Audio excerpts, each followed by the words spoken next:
नमस्ते दोस्तों, एक बार फिर से आपका स्वागत है आपके अपने YouTube channel learn from home पर। दोस्तों, आज की क्लास जो है हमारी परंपरागत सामान्य ज्ञान की छठी क्लास है और इसमें जो है हम लोग कवर करने वाले हैं अंतरिक्ष कार्यक्रम अर्थात स्पेस प्रोग्राम। ये जो है आपके एग्जाम के लिए काफ़ी इम्पोर्टेंट है। आपके एग्जाम में एक प्रश्न जो है इससे रहते ही रहते हैं अंतरिक्ष कार्यक्रम से।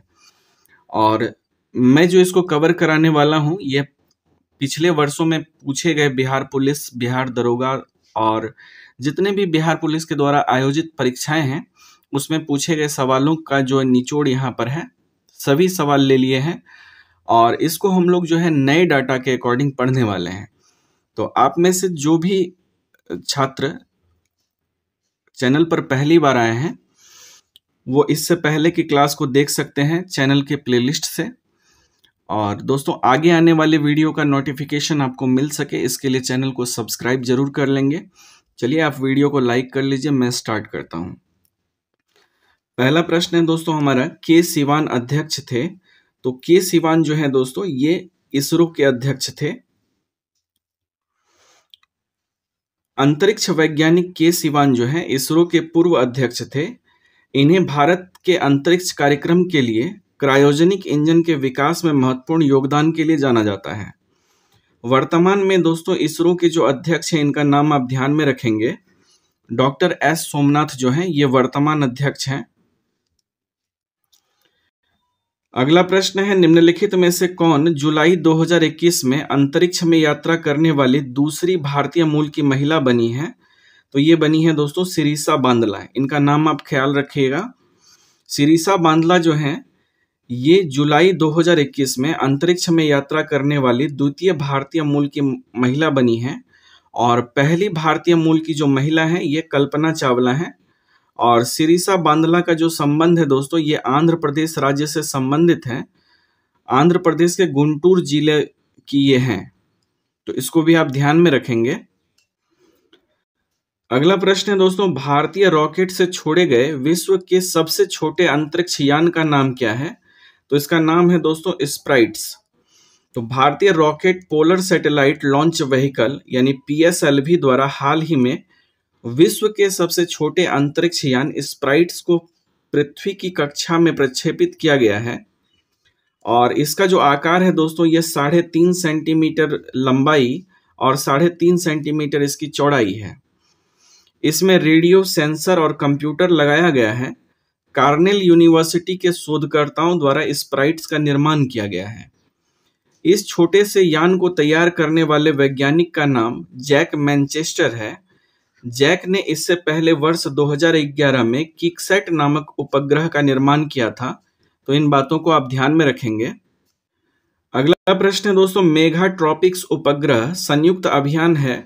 तो ये जो है भारत और फ्रांस का जो है संयुक्त अभियान है दोस्तों।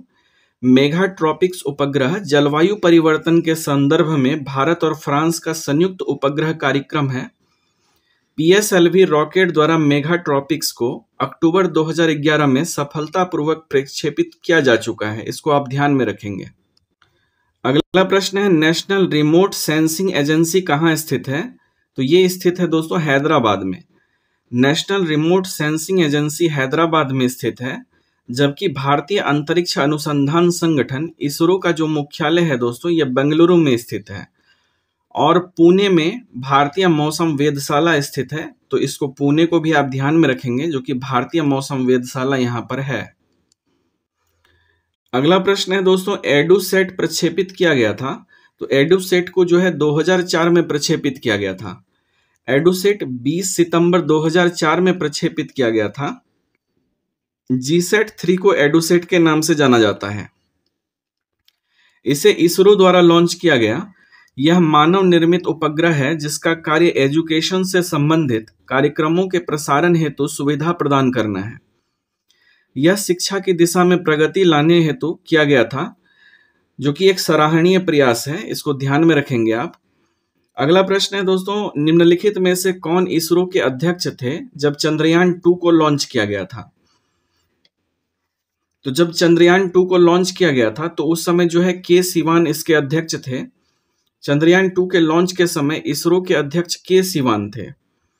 चंद्रयान 2 को 22 जुलाई 2019 को सतीश धवन अंतरिक्ष केंद्र से प्रक्षेपण यान मार्क 3 से लॉन्च किया गया था और इसरो की स्थापना 15 अगस्त 1969 में हुई थी। इसको भी आप ध्यान में रखेंगे।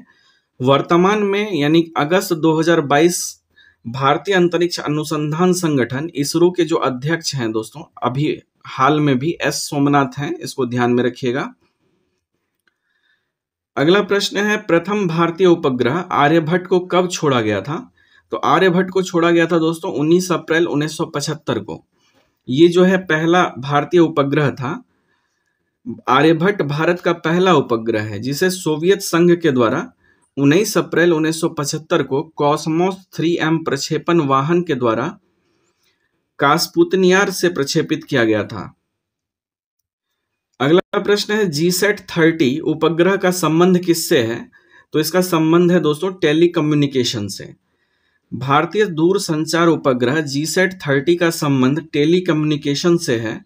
इसे 17 जनवरी 2020 को प्रक्षेपण यान एरियन 5 VA251 द्वारा फ्रेंच गुयाना से के कोरू जो है दोस्तों लॉन्च बेस से प्रक्षेपित कर पृथ्वी के जियो सिंक्रोनस ट्रांसफर ऑर्बिट में सफलतापूर्वक स्थापित किया गया था। ठीक है। अगला प्रश्न है, निसार जो है इसरो तथा किसका संयुक्त प्रोजेक्ट है? तो निसार जो है दोस्तों इसरो और नासा का संयुक्त प्रोजेक्ट है। निसार जो है दोस्तों इसरो और नासा का संयुक्त पृथ्वी अवलोकन मिशन है। दोनों संयुक्त रूप से निसार यानी नासा और इसरो सिंथेटिक अपार्ट रेडाई नामक SUV के आकार के उपग्रह को विकसित करने हेतु कार्य कर रहे हैं। इस उपग्रह को वर्ष 2023 में लॉन्च किया गया। अगला प्रश्न है, किस संस्थान में इसरो के उपयोग के लिए C32 LH2 cryogenic propellant tank को विकसित किया गया है? तो ये किया गया है दोस्तों हिंदुस्तान एरोनॉटिक्स लिमिटेड के द्वारा। हिंदुस्तान जो एरोनॉटिक्स लिमिटेड है, इसने दोस्तों इसरो के उपयोग के लिए C32 LH2 cryogenic propellant tank को विकसित किया है। C32 LH2 टैंक एल्युमिनियम मिश्र धातु से बना हुआ एक क्रायोजेनिक प्रोपेलेंट टैंक है और इससे इसरो की GSLV मार्क 3 की पेलोड क्षमता 4 टन से बढ़कर 6 टन हो जाएगी। इसको ध्यान में रखेंगे आप। अगला प्रश्न है, भारत द्वारा CMS-1 नामक संचार उपग्रह प्रक्षेपित किया गया। यह निम्न में से किसका स्थान लेगा? तो ये जो है जीसैट 12 का स्थान लेगा। CMS-1 जो है एक संचार उपग्रह है जिसकी परिकल्पना विस्तार C बैंड आवृत्ति स्पेक्ट्रम में सेवाएं प्रदान करने के लिए की गई है। इसके कवरेज क्षेत्र में भारतीय मुख्य भूमि के साथ अंडमान और निकोबार तथा लक्षद्वीप समूह शामिल होंगे। यह उपग्रह जीसैट 12 का स्थान लेगा और इसकी सेवाओं को बढ़ाएगा। हाल ही में भारतीय अंतरिक्ष अनुसंधान संगठन इसरो ने आंध्र प्रदेश के सतीश धवन अंतरिक्ष केंद्र से अपने ध्रुवीय प्रक्षेपण यान के माध्यम से CMS-01 नामक एक संचार उपग्रह को प्रक्षेपित किया था। इसको भी ध्यान में रखेंगे दोस्तों। अगला प्रश्न है, हायाबुसा 2 अंतरिक्ष मिशन किस अंतरिक्ष एजेंसी का है? तो ये दोस्तों जाक्सा का है। जाक्सा जो है दोस्तों जापान की अंतरिक्ष एजेंसी है। हायाबुसा 2 यह एक अंतरिक्ष एजेंसी जाक्सा द्वारा संचालित एक क्षुद्रग्रह नमूना वापसी मिशन है। इसे 3 दिसंबर 2014 को लॉन्च किया गया और 27 जून 2018 को निकट पृथ्वी क्षुद्रग्रह 1,62,173 रियुगु के साथ मिलाया गया था। हायाबुसा 2 रिमोट सेंसिंग, सैंपलिंग और 4 छोटे रिवर्स के लिए कई विज्ञान पेलोड के साथ लेकर गया है जो एकत्र किए गए नमूनों के पर्यावरण और भू वैज्ञानिक संदर्भ को सूचित करने के लिए क्षुद्र ग्रह की जांच करेगा। तो यह है दोस्तों हायाबुसा का डिटेल। अगला प्रश्न है, चंद्रयान 2 द्वारा चंद्रमा के क्रेटर की तस्वीर खींचा गया था। उस तस्वीर का नाम किस वैज्ञानिक के नाम पर रखा गया? तो काफी इंपॉर्टेंट है दोस्तों। डॉक्टर विक्रम साराभाई के नाम पर जो है इस तस्वीर का नाम रखा गया था। चंद्रयान 2 द्वारा चंद्रमा के क्रेटर की तस्वीर खींची गई थी, उस तस्वीर का नाम जो है डॉक्टर विक्रम साराभाई के नाम पर रखा गया। ये भारतीय अंतरिक्ष कार्यक्रम के जनक भी हैं। भारत चंद्रयान 2 को 22 जुलाई 2019 को श्रीहरिकोटा रेंज से सफलतापूर्वक प्रक्षेपित किया था, इसको ध्यान में रखिएगा। अगला प्रश्न है दोस्तों, प्रथम भारतीय संचार उपग्रह कौन सा है? तो यह है एप्पल। प्रथम भारतीय संचार उपग्रह एप्पल था। यह एक प्रायोगिक संचार उपग्रह था। इसका प्रयोग नाम एरियन पैसेंजर पेलोड एक्सपेरिमेंट यानी कि शॉर्ट फॉर्म में एप्पल था। इस प्रायोगिक संचार उपग्रह का प्रक्षेपण 19 जून 1981 को फ्रेंच गुयाना के एरियन 1 रॉकेट द्वारा किया गया था। रोहिणी भारत का पहला स्वदेशी प्रक्षेपण उपग्रह था, जिसे 1980 में प्रक्षेपित किया गया था। आर्यभट्ट भारत का पहला उपग्रह था, जिसे रूस की मदद से 1975 में प्रक्षेपित किया गया था। अगला प्रश्न है, 2020 में होप मिशन टू मार्स किस देश के द्वारा प्रक्षेपित किया गया? तो ये है दोस्तों यूएई का मिशन। 2020 में होप मिशन टू मार्स को संयुक्त अरब अमीरात के द्वारा प्रक्षेपित किया गया। यह मिशन संयुक्त अरब अमीरात के वैज्ञानिकों द्वारा अमेरिका में विकसित किया गया था और इसे जुलाई 2020 में जापान के तानेगाशिमा अंतरिक्ष केंद्र से लॉन्च किया गया था, इसको ध्यान में रखेंगे। अगला प्रश्न है, हाइसिस नामक उपग्रह का प्रक्षेपण किस यान से किया गया था? तो ये किया गया था PSLV C-43 के द्वारा। इसरो ने 29 नवंबर 2018 को PSLV C-43 रॉकेट के माध्यम से भारत के हाइसिस उपग्रह और अन्य उपग्रहों को सफलतापूर्वक पृथ्वी की कक्षा में स्थापित किया था। इसरो का गठन 1969 में ग्रहों की खोज और अंतरिक्ष विज्ञान अनुसंधान को आगे बढ़ाते हुए अंतरिक्ष प्रौद्योगिकी के विकास और दोहन की दृष्टि से किया गया था। ठीक है।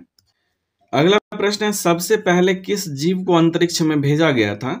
तो सबसे पहले अंतरिक्ष में कुत्ता को भेजा गया था। सोवियत संघ ने 3 नवंबर 1957 को स्पुतनिक 2 यान द्वारा सबसे पहले लाइका नाम के कुत्ते को अंतरिक्ष में भेजा था, इसको ध्यान में रखेंगे आप। अगला प्रश्न है, अंतरिक्ष में जाने वाली प्रथम भारतीय महिला कौन थी? तो ये थी दोस्तों कल्पना चावला। भारतीय मूल की प्रथम महिला अंतरिक्ष में जाने वाली कल्पना चावला थी। ये 2001 में नासा के अंतरिक्ष शटल मिशन के चालक दल के रूप में गई थी, जबकि अंतरिक्ष में पहुंचने वाले प्रथम भारतीय राकेश शर्मा हैं। रूस के निवासी यूरी गागरिन अंतरिक्ष में पहुंचने वाले प्रथम व्यक्ति हैं। यूरी गागरिन जो है विश्व के प्रथम व्यक्ति हैं। भारत के प्रथम व्यक्ति राकेश शर्मा हैं और भारत की पहली महिला जो है ये कल्पना चावला है, इसको ध्यान में रखेंगे दोस्तों। अगला प्रश्न है, मनुष्य ने चंद्रमा पर पहली बार किस वर्ष पैर रखा था? तो ये 1969 में रखा था दोस्तों। 20 जुलाई 1969 को नील आर्मस्ट्रॉन्ग चंद्रमा पर कदम रखने वाले पहले व्यक्ति थे। इन्होंने 16 जुलाई 1969 को अपोलो 11 फ्लोरिडा के कैप केनेडी स्पेस सेंटर में चंद्रमा के लिए उड़ान भरी, जिसमें नील आर्मस्ट्रॉन्ग, एडविन एल्ड्रिन और माइकल कॉलिंस ये तीनों थे। अगला प्रश्न है, इसरो के संदर्भ में उन्नति क्या है? तो इसरो के संदर्भ में उन्नति नैनो सैटेलाइट विकास कार्यक्रम है। भारतीय अंतरिक्ष और अनुसंधान संगठन इसरो ने प्रशिक्षण कार्यक्रम उन्नति शुरू किया है। उन्नति नैनो सैटेलाइट विकास पर एक क्षमता निर्माण कार्यक्रम है। यह कार्यक्रम विकासशील देशों के प्रतिभागियों को नैनो उपग्रह के संयोजन, एकीकरण और परिरक्षण में उनकी क्षमताओं को मजबूत करने का अवसर प्रदान करता है, इसको ध्यान में रखेंगे। अगला प्रश्न है, चंद्रमा के डार्क साइड पर उतरने वाला विश्व का पहला अंतरिक्ष यान कौन सा है? तो ये है दोस्तों अपोलो 4। चांगई 4 जो है विश्व का पहला अंतरिक्ष यान है जो चंद्रमा के डार्क साइड पर उतरा है।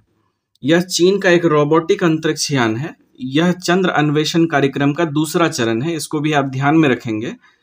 ठीक है दोस्तों, तो ये थी हमारी अंतरिक्ष कार्यक्रम की क्लास और मिलता हूँ आपसे बहुत जल्द अगली क्लास में। आप चैनल को सब्सक्राइब कर लें, वीडियो को लाइक कर लें और शेयर ज़रूर करें। तो ठीक है दोस्तों, मिलता हूँ अगले क्लास में। तब तक के लिए अपना ख्याल रखें, अपनों का ख्याल रखें। जय हिंद।